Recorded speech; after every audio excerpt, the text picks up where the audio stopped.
প্রেত স্টুডিও দেখে নয় শুনে অনুভব করো।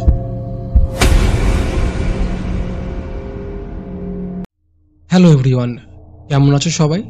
আশা করছি সবাই খুব ভালো আছো। আজ যে ঘটনাটা শোনাতে চলেছি, এই ঘটনাটি হাওড়ার শালিমার রেলওয়ের কোয়ার্টারে ঘটেছে। এই ঘটনাটি ঘটে 2024 সালের অক্টোবর মাসে তন্ময় নামের একজনের সাথে। ঘটনাটি শুনে আপনি কেঁপে উঠবেন। রাতে যদি ঘটনাটা শুনছেন তো খুব সাবধান। আর দেখুন তো আপনার রুমে কোনো আয়না আছে কিনা। এটা কেন বললাম সেটা বুঝতে পারবেন ঘটনাটা শুনলে, কারণ আজকের ঘটনায় আপনি প্রচণ্ড ভয় পেতে চলেছেন। ঘটনায় যাওয়ার আগে নতুন হলে চ্যানেলটিকে এখনই সাবস্ক্রাইব করে নিন। আর যারা আমাদের পুরনো শ্রোতা তারা লাইক এবং একটা কমেন্ট করে দাও। এখনই কমেন্টে লেখো তোমরা এরপর কেমন ধরনের ঘটনা শুনতে চাইছো। আর আমি এখন থেকে তোমাদের ঘটনা সিলেক্ট হলে গিফটের ব্যবস্থা করছি। ফ্রিতে আর ঘটনা নেব না। কি করতে হবে গিফট পেতে হলে আমি ঘটনার শেষে বলে দিচ্ছি, শেষ পর্যন্ত অবশ্যই শোনো। এবং তোমরা কমেন্ট করে বলো তোমাদের ওখানে কোনো ভুতুড়ে জায়গা আছে কিনা। তোমরা বললে তোমাদের ঠিকানায় পৌঁছে গিয়ে ভিজিট করব সেই ভুতুড়ে স্থান। তো চলো সবাই কানে হেডফোন লাগিয়ে নাও। Use headphone for better experience. শুরু করছি আজকের ঘটনা। দাদা, আমি যে আজ বেঁচে আছি সেটা শুধু কপালের জোর। হাওড়ার শালিমারে এক পুরনো রেলের কোয়ার্টারে থাকতাম আমি আর আমার স্ত্রী। প্রথম রাতে যা ঘটেছিল সেটা হয়তো কাকতালীয় বলতে পারেন, কিন্তু পরের রাতগুলো এক একটা যেন মৃত্যুর খেলা ছিল। আমি তন্ময়, চাকরির সূত্রে কলকাতা থেকে হাওড়া শালিমার রেলওয়ে কোয়ার্টারে নতুন পোস্টিং হয়। রেল কোয়ার্টারে একটা ফ্ল্যাট পাই, block C, flat number C7। যাওয়ার সাথে সাথেই অনেকেই বলল জায়গাটা নাকি ভালো না। অনেকে অনেক রকমের কুসংস্কার দেখানোর চেষ্টা করলো। আসল কথা কিন্তু কেউ বলেনি। আর শহরে কে বা কার সাথে কথা বলে, যে যার মতোই থাকতে হয়। আমি আমার কুসংস্কারে বিশ্বাস করি না। একজন এসে বলছে এই কোয়ার্টারের সামনে একটা গাছ আছে, ওটার কখনো নাকি পাতা হয় না, তাই নাকি এই কোয়ার্টারটা অশুভ। আমি হেসে নতুন বউ নিয়ে ঘরে উঠলাম। প্রথম রাত ঘুমোতে যাচ্ছি, হঠাৎ শুনি বাথরুম থেকে জল পড়ার টুপটাপ আওয়াজ আসছে। গিয়ে দেখি ট্যাপ বন্ধ, পুরো বাথরুমটা শুকনো। ভাবলাম পুরনো বাড়ি, হয়তো পাইপ লিক করছে। পরদিন সকালে আমার বউ বলল রাতে নাকি ও আয়নার দিকে তাকিয়ে একটা ছায়া দেখতে পেয়েছে। আমি হাসলাম, বললাম রাতে ঘুম কম হলে মাথা গরম হয়। ও কথাটা শুনে আর কথা বাড়ালো না। সত্যি বলতে কোয়ার্টারের অ্যাম্বিয়েন্সটা একটু অন্যরকমই ছিল। দেওয়ালগুলো কেমন ড্যাম পড়া, কালো কালো ছ্যাদলা পড়ে গেছে। তুলনামূলক ঘরগুলো একটু ঠান্ডা। গরমকালে এমন ঠান্ডা হলে শীতকালে তাহলে কেমন ঠান্ডা হবে। 2 দিন মোটামুটি গেল। ও আর একটা কথা, ওই 2 দিনে আমার স্ত্রীর হাতে নখের দাগ দেখা যায়। এটা হয়তো হতে পারে ঘুমের মধ্যে ওর নিজের নখেরই আঁচড় লেগেছে, এবং এটাই আমরা ভাবি। কিন্তু এটা যে ভুল এটা বুঝতে বেশি দিন লাগলো না আমাদের। তৃতীয় রাত 1:30টার দিকে আমি ডিউটি সেরে কোয়ার্টারে ফিরি। আলাদা চাবি আছে, ওটা দিয়েই দরজা খুলে নিই। এত রাতে আবার ওর ঘুম ভাঙাবো, ওই জন্য। তো দরজা খুলে ঘরে ঢুকলাম। আমি দেখি আয়নার সামনে আমার স্ত্রী বসে নিজের চুল আঁচড়াচ্ছে। আমি বললাম, কি ব্যাপার, তুমি ঘুমোওনি, এখানে বসে আছো? ও কোনো উত্তর করলো না। তারপর আবার বললাম, কি ব্যাপার, এত রাতে তুমি শাড়ি পরে রয়েছ? ঘরে হালকা আলো জ্বলছিল। আমি জামা খুলতে খুলতে কথাগুলো বললাম। সে কোনো উত্তর দিল না। হঠাৎ বেডরুম থেকে আমার স্ত্রীর গলা শুনলাম। কি গো, কার সাথে কথা বলছো? আমি চমকে উঠি। বেডরুমের দিকে তাকিয়ে আবার ড্রেসিং টেবিলের দিকে তাকাতেই দেখি আয়নার সামনে কেউ নেই।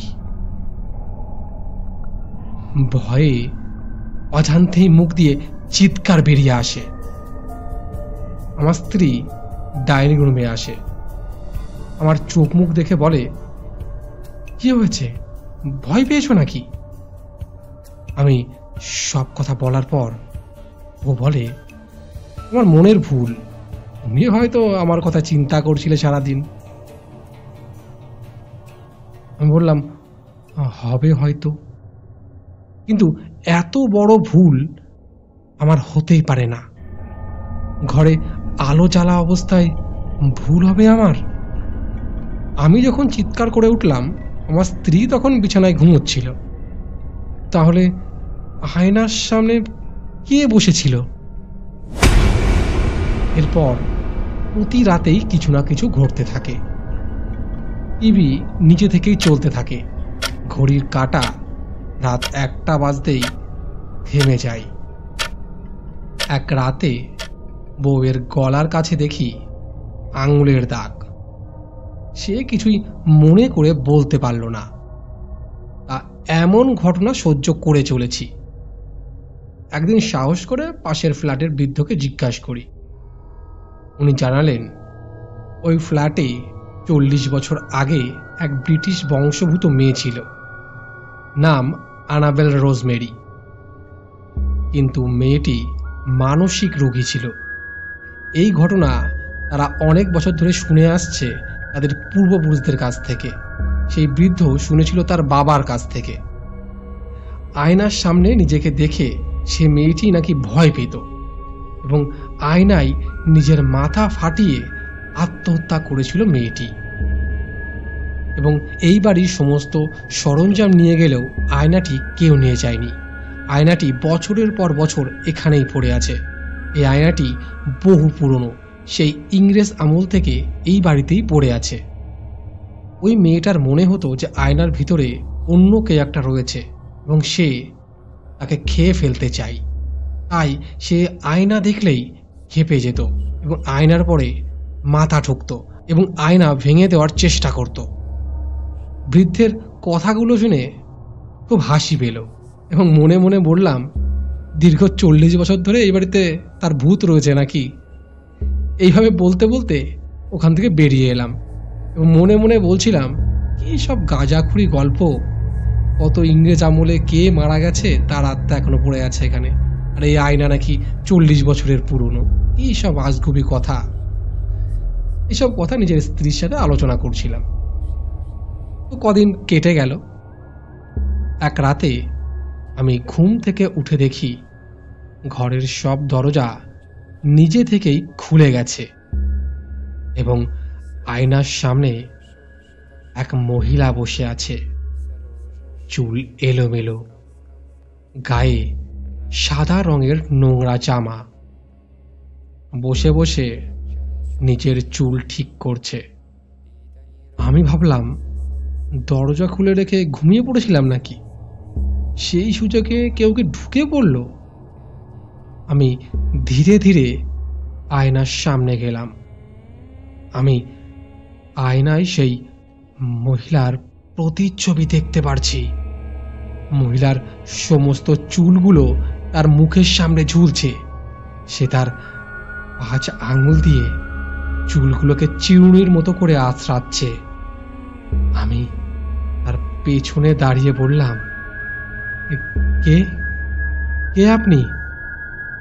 না বলে ঘরে ঢুকলেন কেন? কোনো উত্তর নেই। সে তার কাজ করেই চলেছে।